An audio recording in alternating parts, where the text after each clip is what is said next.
Hello interwebs, welcome to Let's Build Computers. This is the Cooler Master Q500L, and before I say anything more about it, I want to show you a size comparison. Bananas for scale are important right now. This is a generic color IT, so CIT micro ATX tin box that you buy for 30 quid with a 500 watt power supply in it. As you can see, about the same height, about an inch longer at the front. This is a GameMax Kamikaze Pro, couple of inches longer at the front and a couple of inches taller. Micro ATX case. Alright, you say, I get it. It's a very compact case. No, you don't get it. This is ATX, not micro.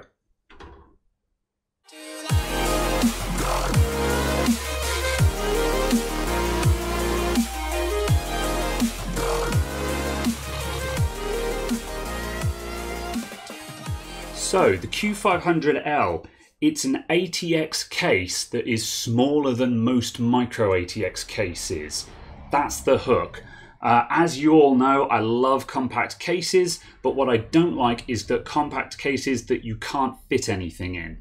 I've done small form factor builds in the past. I've been down the small form factor road, I've done it twice, and both times after I did it, I went back to ATX. And when I went back to ATX, I was like, it's so nice just to have a simple build again, where you don't have to think about what components you're putting into it. You just slap in whatever motherboard, CPU, RAM, and graphics card and power supply you want, and it just fits in there.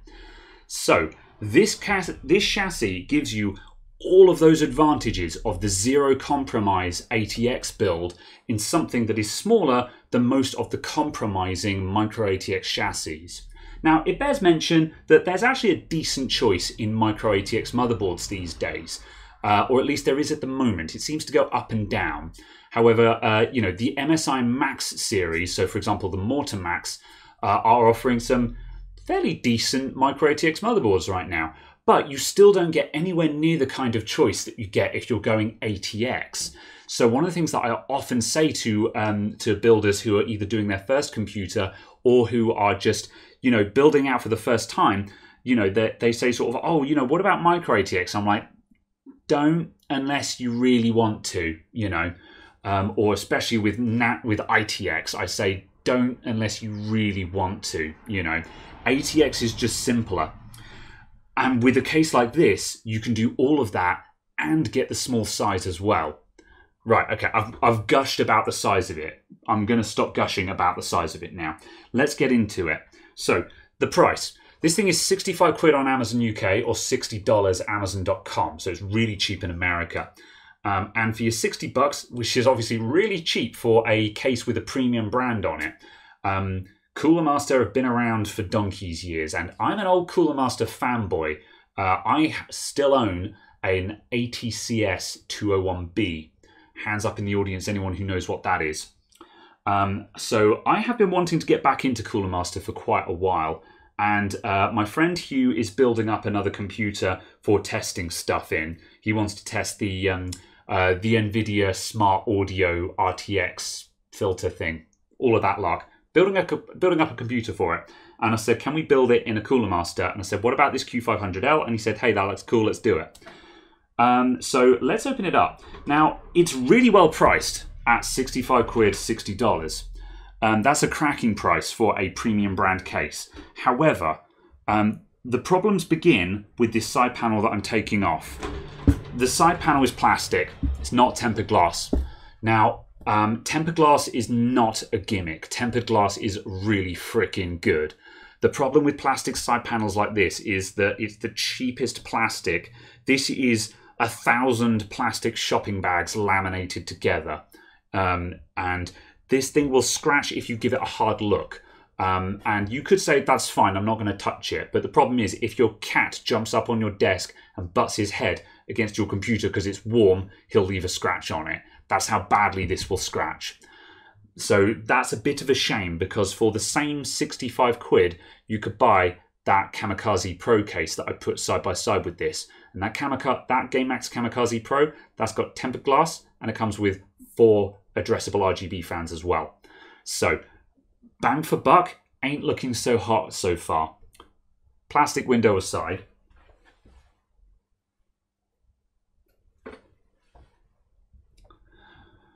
On the inside, the way they've pulled this magic with the size is we've got this huge space for the ATX motherboard here, and they've moved the power supply mount up here. So this guy here, that bracket, you're going to mount your power supply vertically there. So the back of the power supply is pointing up out the top of the case, and the front, so the fan, can either be facing inwards or it can be facing outwards, pulling in air through the front of the case. So by relocating the power supply to this top front area, which is basically not used for anything in most cases, they've managed to chop off that top height of the case and make this thing really compact. In order to get the power over there, we've got a mains power cable that comes down on the inside here, and that's just on a fly lead. It's got enough length so you can orient it either way around. So you should be able to mount your power supply any way you like. We'll put that to the test when we get to it, because there's some other brands that have been doing this same trick in their ITX cases, and it hasn't gone so well. So we'll see how well Cooler Master have done. I hope they've not made the same rookie errors that some of these other brands that should know better have made. So that's the magic. And if we look around the back, as you can see, we've got full 7 PCI panels there. And then there's the actual power input, and that goes to the fly lead that goes to your power supply.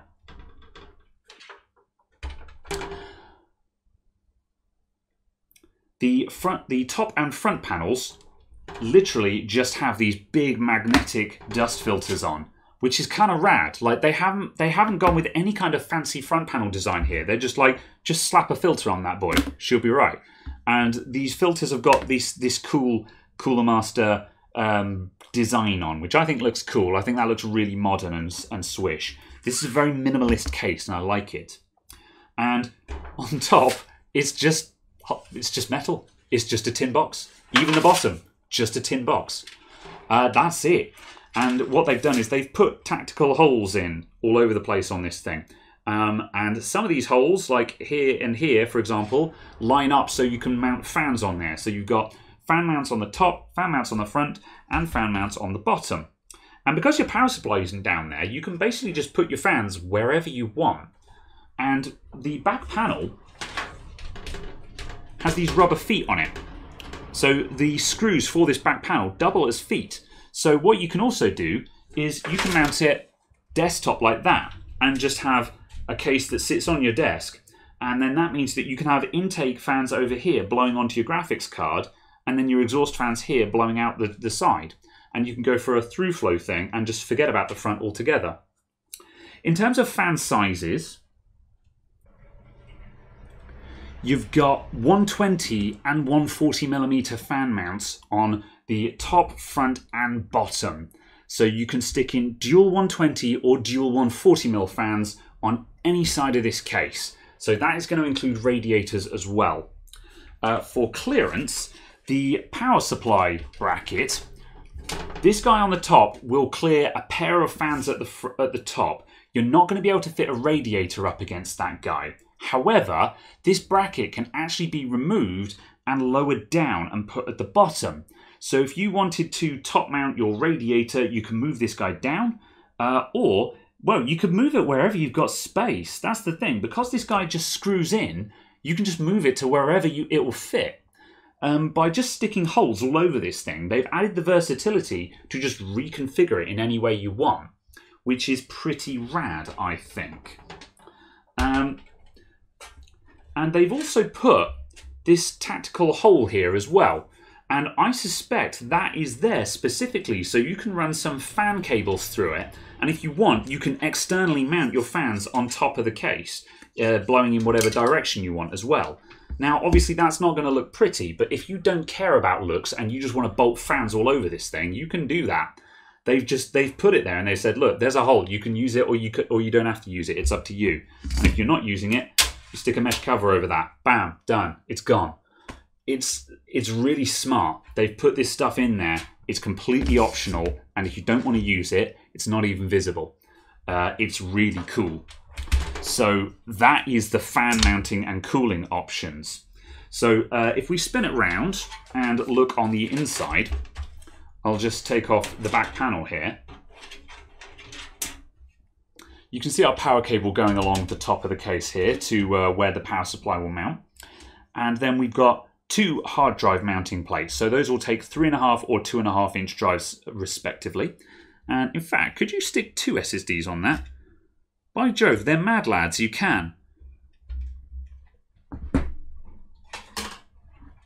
Pretend these are SSDs. Yeah, you can stick 2 2.5 inch SSDs on each one of those plates. So you could stick in 4 SSDs if you're a mad lad. So yeah, or you can stick just a big 3.5 inch drive on that. This is the thing. You can do whatever you want. They've just put holes all over everything. So yeah, those are there. Or of course, you can just take these out. Everything is screwed down super tight. So those, of course, are removable. Gives you access to the back of the motherboard as well. Just in and out. And peppered absolutely everywhere are tie-down points, so you can tie all your cables back just wherever they are. So really big fan of that. Just putting in these little tie-down hooks everywhere. They've even got tie-down hooks on the back. Back of the case, we've got tie-down hooks there as well. So if you're going for a mega tidy build, you can just zip tie some cables onto the back just to keep your loom in check. Just, yeah. They've put it everywhere. This case fan we've got here, that's just a 120mm fan. I'm 99%, I don't think that's got LEDs in it. It's got slightly see-through plastic on it. It's just a 3-pinner, nothing fancy. But yeah, standard issue. On the inside, we've got 9 standoffs pre-fitted. And the middle and top middle are those little ones with the little ridge on them. So when you put your motherboard in, it'll just lock onto those two and sit still there while you put all the screws in, which makes building really nice for cases like this. The front panel is nice enough by design. We've got a nice big Cooler Master logo power button there. That's just a tactile clicky button, which, as you guys know, I'm not a huge fan of tactile buttons, but pretty much everyone uses them, so I can't really pick for that. We've got a reset button there as well, and we've got a hard drive LED. Then that little ring is going to light up as your power LED. As you can see, we've also got headphone and microphone jacks, none of the combo stuff here, and a nice looking pair of USB 3 ports. Those look really nice, well presented. My only concern about this front panel is where they've mounted it on the side here, very, very flexible. Now that doesn't really matter for your power button, but when you're plugging in USB flash drives and stuff like that, I don't know. I've got concerns. Yeah, that's not going to be great for wear and tear on those USB ports. If you're a heavy user of your front USB ports, I can foresee these wearing out. So it's up to you whether that's going to be an issue or not. My computer at home, I don't really use the front USB ports very often, just because I don't connect and disconnect stuff from it very often. By comparison, my shop workstation that was recording this video, the front USB ports on that get hammered. I'm constantly connecting stuff to those every day, and they are actually breaking down. There's actually a video on my bucket list to replace those. So yeah, I have concerns about those front USB ports surviving against this level of flex. So make of that what you will. Another thing in the never-ending list of just rad things this case does is that these plastic strips at the top and the bottom here, these things just pop out. There's just 2 clips on the inside. And if I just squeeze those together, where's the other one? There it is. That just pops off. Why is that useful, you might ask? Well, if you remove everything, this thing is super easy to respray. So if you wanted to do a rad paint job or something like that, it's really easy to just take this thing apart.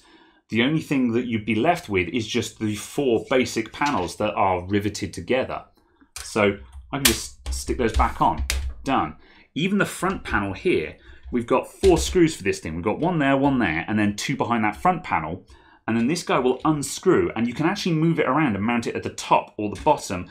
And I actually think, no, you can't put it at the back, I don't think, but you can definitely move it to the top or the bottom. So again, if this is just in the way, you can just put it somewhere else. And that really is just what makes this case so interesting to me, is just the fact that you can just reconfigure it in any way you like. And that's super cool. just for posterity, I'm just going to see what that looks like if we do that. I just take off the two front filters. Let's undo that guy.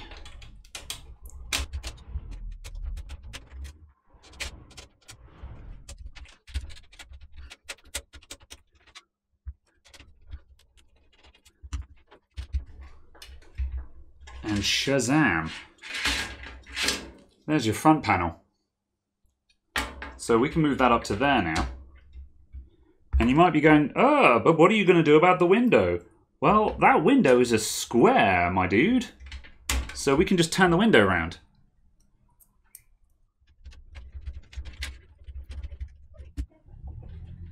And we put in the two top screws there. And then our window now goes on like that. And yes, the screw holes line up. And now we've configured it with the front panel at the top instead. How cool is that? And that's basically it. It's a tin box. There's not a lot else to say about it. So the overall design, it's horrendously basic, possibly to a fault. However, they kind of intended it to be that way. Because once you just throw on these magnetic side panels, you suddenly end up with something fairly presentable. And if those look a little bit crooked, don't worry, because also in the package, they've supplied these little rubber triangles. And I haven't fitted them all yet, but we're going to fit those rubber triangles into each corner, and that helps the magnetic dust filters locate into place so they don't slip off or anything like that. So that's a really nice little attention to detail. So this is the thing, it's a really basic tin box case, but it's been designed by people who really know what they're doing. And that is something that makes me very happy. And I'm actually looking forward to building in this thing. The cable tidying is very clever. I mentioned that around the back here, this void here, this is actually 30 millimeters deep, this gap in the back here. So we've got a huge dump space for cables. And there's channels. You can see the channels down there around the bottom. And down the back of the motherboard tray here, there we go, just down under here, there's channels for all the cables. So you can have cables that are just sitting, laying in those channels, or going through from the back, which should make cable tidying super easy with this. I'm fully expecting to be able to make most of the cables disappear. And that's going to be fairly tricky with the placement of the power supply on this thing. Generally speaking, in any case where you don't have a power supply enclosure, a box that contains the power supply, it can be very difficult to make all of the power cables disappear. However, on this one, I kind of fancy my chances. So let's build something up in this and we'll see what we can do with it. So the first question is, if my power supply is at the front and might block a radiator at the top, where the hell would I put a water cooling rad?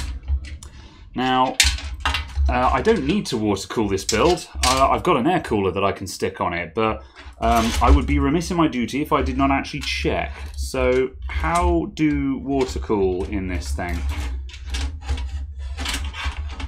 No, fans and a rad are definitely not going to fit under there. That's not going to happen. So I suppose we would just move this down a bit. So I guess we're going to low mount the power supply. Let's reconfigure it.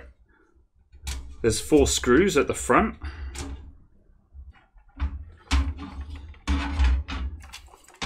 And my power supply, I will hook up. Well, I may as well, I'm going to do it that way around, I think. So the fan is pointing inside the case, and that means it's functioning as an extra exhaust because it's kind of vaguely blowing up. And also it just means that the cables will come out at the back of the power supply there. So I'm going to do that. And the mounting holes are reversible. So you can legitimately mount the power supply either way up. So you can put it however you want it. It's got these vents in the back. Arguably that might restrict flow slightly, but a power supply is really not going to care about that.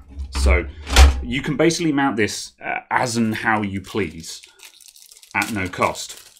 So I'm going to mount it, fan pointing in, and then I'm hoping that once I've got this mounted up, I can just move it down slightly, which will give me enough clearance for my water cooling rad. The other option is that I stick the water cooling rad at the bottom of the case as an intake.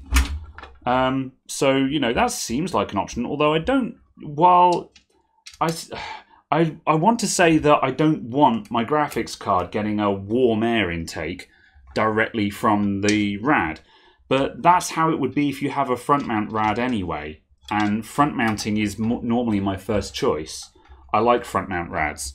So really it doesn't matter that much as long as you have sufficient airflow through the case. And certainly with graphics cards, it's more important to exhaust hot air out of the case than it is to get cold air to the graphics card. In the majority of situations anyway. Obviously that doesn't apply to everything, and there's always a balance. However, as long as you're clearing the hot air away from the graphics card, it won't mind if the air it's receiving is slightly warmer. Okay, that's that. So where can I put that now? Where are my next choices where the holes will line up? So as you can see, you see this line here. This is outlined, and it actually says PSU in very small writing there. So the original bolt holes that it was connected to were there and there, and then it was going through there and there. However, as you can see, I've just dropped it down a little bit, and there's more holes here and here, so I could actually take it down even further. I could drop these ones down to there and go even lower. So yeah, it looks like they've made that fully adjustable, and the idea is it just slides up and down the front as required. So with that position there, this is the front of the case, remember. Let's see what happens with my water cooler now. So if I stick that boy in, whoop, so that can now sit up there. The motherboard I've got is obviously, well, this is not a tall motherboard. This is a Gigabyte X570 Gaming X. The VRM heatsinks are not enormous, only the height of the memory, as you can see. That might go in. Let's just test fit that. However, if it doesn't fit, because there's holes all across the top here, I can just move the radiator up. Simples. So this is kind of interesting because initially it looks a little bit restrictive, but the more I start building in it, the more I'm just like, oh, you just screw it in wherever it fits. It doesn't matter, which is kind of awesome. I'm going to get the power supply plugged in now, because I can. And also I want to see if that clips the top of the rad as well, because that'll also ruin my day. Yeah, I need to lower the motherboard roughly into place.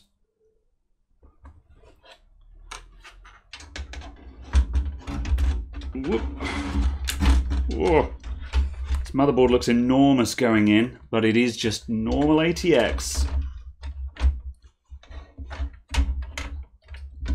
This thing is nuts. It really feels like it's supposed to be micro.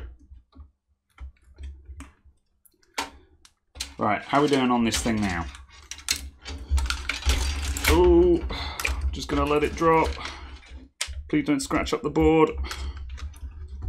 Oh my lord. That back fan needs to come out. We'll be able to put it back in again, but this is a bit of a Tetris game. I have a suspicion that I think you want to put your power supply in a bit later on, because the power supply is just a box that can go in there. Maybe, anyway. However, while I'm kind of experimenting with this build, I need to figure it out. I'm hoping that the useful part of this video will simply be just to reveal. I'm hoping that you guys will be able to figure out for yourselves how best to build in this thing by watching me fumble about with it. Hopefully anyone who's actually thinking of buying this case or has already bought one and is waiting to build in it can watch this and go, right, now I know exactly what order I'm going to put everything in. And also where you're going to put stuff as well.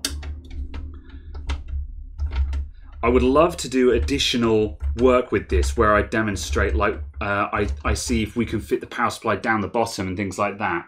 But I literally don't have enough time, unfortunately. So we're going one config just to demonstrate the concepts of this case. Because I am a busy boy right now. Right, that's that thing out. Let's try and fit this thing in again. Third time's the charm. Yeah, I've got some high mount 120mm holes lining up. And they are just slightly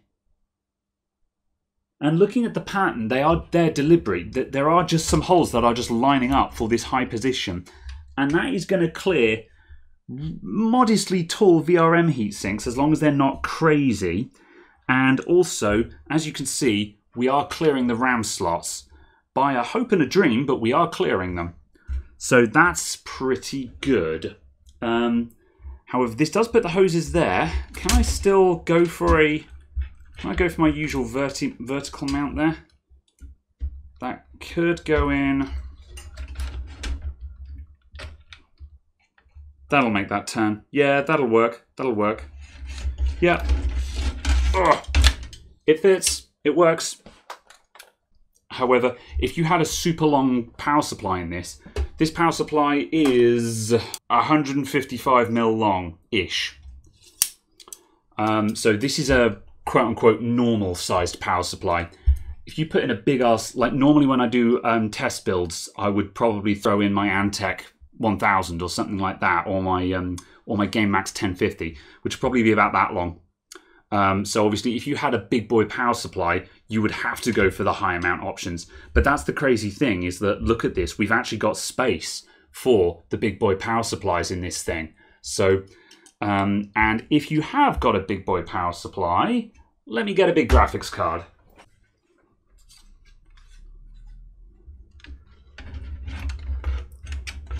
Oh. Holy moly, Batman. Woo, lad. Well, this graphics card is 268mm long at the PCB, and it is about 295 at the cooler. So this is about 295mm, and if you look carefully, as you can see, we're actually offsetting from the power supply. So and the PCB, so the thing is it's going to depend on the card and the cooler. If we moved the graphics card up a bit, it would clear a big graphics card, but we would not have room for the water cooler unless you put the fans on the outside of the case. However, if you low mount your power supply slightly to clear a water cooler at the top, or you have a really long power supply, you will not fit big cards. However, again, this, as I say, this is 280mm card length and 300mm cooler length. You know, this is reasonably large. I don't think there's, you know, you need to be talking top end stuff to really be stretching out that far. So basically, don't go nuts with your cooler, basically. Don't go nuts with your graphics card. Or failing that, you can't go bonkers with your graphics card and have a water cooler at the same time. Unless you put the water cooler down there. And there's nothing stopping you from doing that. As long as you can get the hoses around here, actually. Oh yeah, you'd have to get the hoses around there, which is going to be horrifying. No, the water cooler has to go at the top. Unless you... Oh my lord, unless you turned the power supply around to the top. And you could do that. It'd be horrifying for cable management. But you could do that. You could unbolt the power supply, bolt it onto the top, and then you'd have a water cooler at the front and your graphics card. It can be done. I don't know if I'd recommend it. I wouldn't recommend it, but I think it can be done. This is the best I can give you guys. I'm not going to go mad because, as I say, I'm really stuck for time right now. But hopefully this test fit should give you a rough layout. Let me put the water cooler in so you've all got a banana for scale.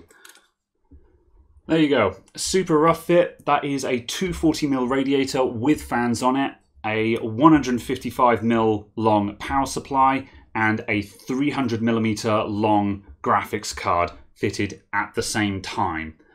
I think that is more or less your limits for this case. So you can fit all the big stuff in. You just need to be not completely insane, basically.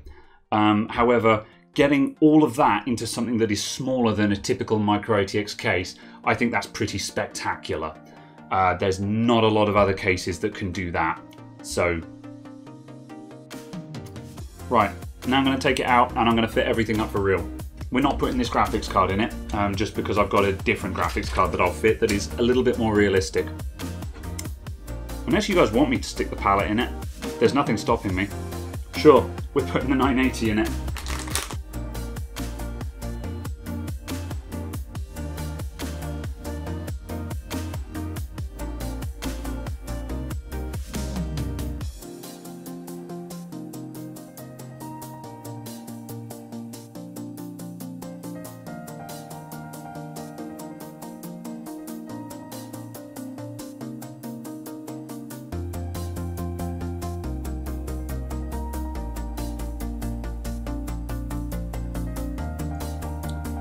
Good test of cases to me is how easy it is to run all the power supply cables when the motherboard is already fitted.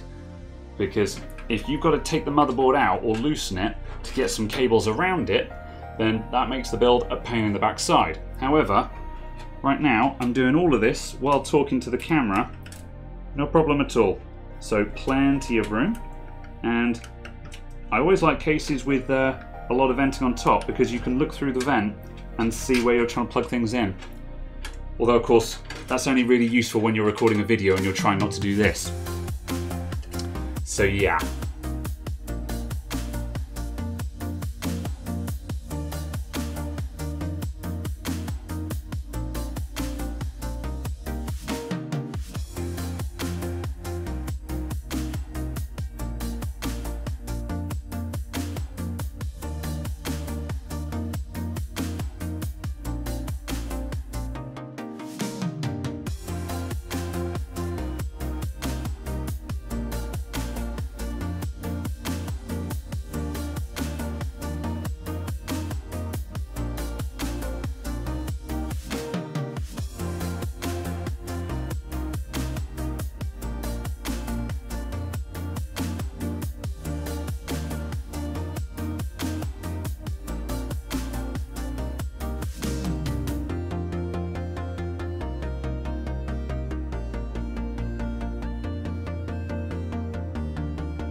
And there's our build. This thing is badass. So it's a little bit of Tetris work to get everything in, but no worse than any other small form factor case. However, I've got a 300mm long graphics card in there, full ATX motherboard, the power supply, and a 240mm water cooler. And that was easier to build in than the Corsair 220T as well, which is a case that, don't get me wrong, I love that case to bits, but it's a pain in the ass to build in. This thing, a little bit unorthodox, but look at that, it's all in there. And as I say, if you don't have a bonkers long graphics card, you could fit in a long power supply, you could put the cooler down there, you could water cool your graphics card and have the radiator down there. There's still room for more in here. And we're not even done. And also, as you can see, that water cooler is clearing our memory slots, no problem whatsoever. So you can put in tall memory as well. And obviously, if you're using an air cooler, you'll also be absolutely fine. No problems at all. This thing is awesome. Let's turn it on. So I haven't bothered putting any RGB in this one, just simply because the motherboard doesn't have any RGB, and in order to actually kit this thing up with RGB, I'd have to deck it out with all completely different fans. However, if you stuck some RGB fans on your water cooler, some RGB case fans, there is actually room to put the stock case fan back in the back. However, there's no real benefit to that in this particular system. We've got dual 120s exhausting out the top already. You could put this guy back in the back just for some extra exhaust, and that would actually, yeah, that'd clear those pipes, it'd be okay.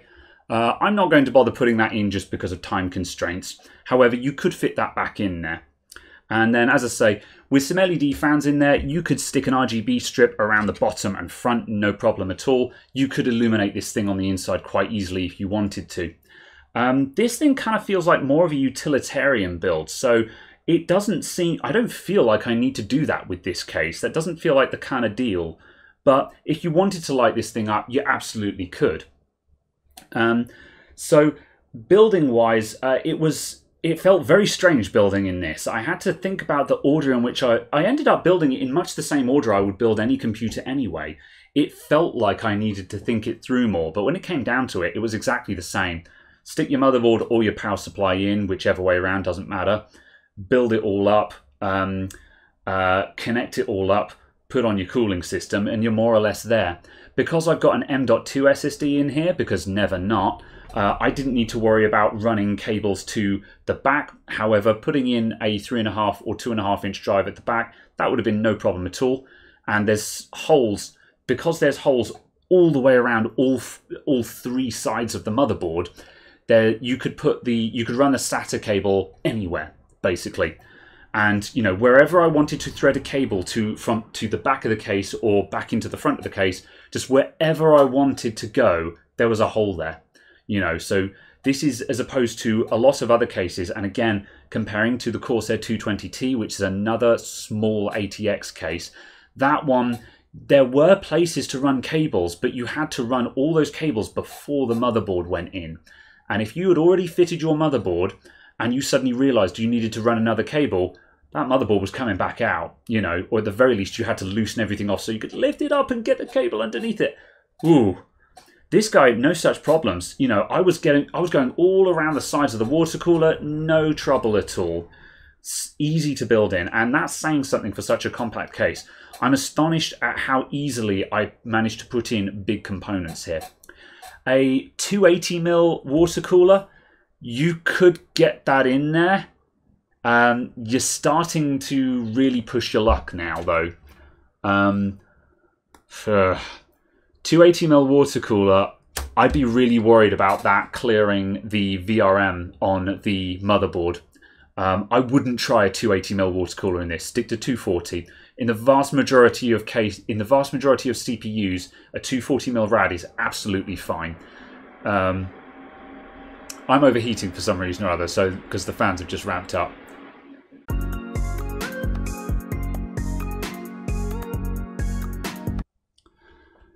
The side window is bad and I don't like it. It needs to be tempered glass. Really, with the cost of tempered glass these days, I don't think there's any excuse for it. You know, allowing for the cost of tempered glass and also just simply how bad plastic side panels are. Either stick tempered glass on it or put a decent plastic side panel on it. I'm talking proper acrylic, none of this polybollocks. Because, as I say, plastic side panels, they scratch far too easily and you've got to take so much care of them, it's unreal. It's unbelievable how bad they are. And that really puts a bit of a downer on this case. But again, that's only a concern when you're moving it or building in it. Once it's done and it's set to one side, it's okay. But even still, tempered glass just visually looks vastly superior. It distorts the light much less. So the view inside your case is much clearer and much more just nice. It's very difficult to say in words, but when you see plastic and tempered glass side by side, the difference is quite staggering. So yeah, the plastic side panel really lets this thing down. But overall, it is a forgivable offence. The overall utility of this case far outweighs that plastic side panel. My other concern about this case is that while it's awesome having all of these holes all across the top, front and bottom panels for screwing things in basically wherever you want, the way that the holes have been drilled means that there's no real fan vents per se. And this actually distorts the airflow less than I thought. Like just doing the hand test, there's actually really great airflow coming through there. Once I put the top vent on, that does dampen it a little bit, but again, it's not nearly as bad as I was expecting it to be. This is not as good as a completely open panel for obvious reasons. However, again, you know, there's a good draft of air coming up through this top vent. You know, you might find your fans needing to run just a little bit harder than what would be considered normal, but I don't think it's going to be a major cause for concern. It's not going to be a deal breaker for your noise or cooling setup. but at the same time, it's not going to be quite as cool and free-flowing as cases with wide open side panels will be. So that's it from me. Thank you very much for tuning in. This has been the Corsair Q500L, a very interesting case with a huge amount of utility in a very small package. Overall, considering the size of this case, I can't really complain. While I do have those couple of misgivings with the plastic side panel and possibly the vents not being quite as free-flowing as they could be, considering what you can do with this case, I don't have a problem with it. And considering the price tag on it as well, don't have an issue with that either. It does face some stiff competition from a couple of other low-cost cases. I've got a Corsair 175R sitting in a box over there, which is also a very low-cost case, which I think will be a really good first-time gamer build case. I've got a video with that coming up very soon, probably with half the components in this in it. And I think that's going to be a really nice case, which, if you're looking for a low-cost premium brand case, will be a stiff competition. But at the same time, I feel like this case fits a different kind of niche for someone who wants the level of utility that most standard ATX cases don't offer. And also the compact size as well, because whatever happens, that Corsair 175 ain't going to have as much room in it as this does, despite being bigger than this is. Thanks for watching, everyone. I'll see you all next time. Bye for now.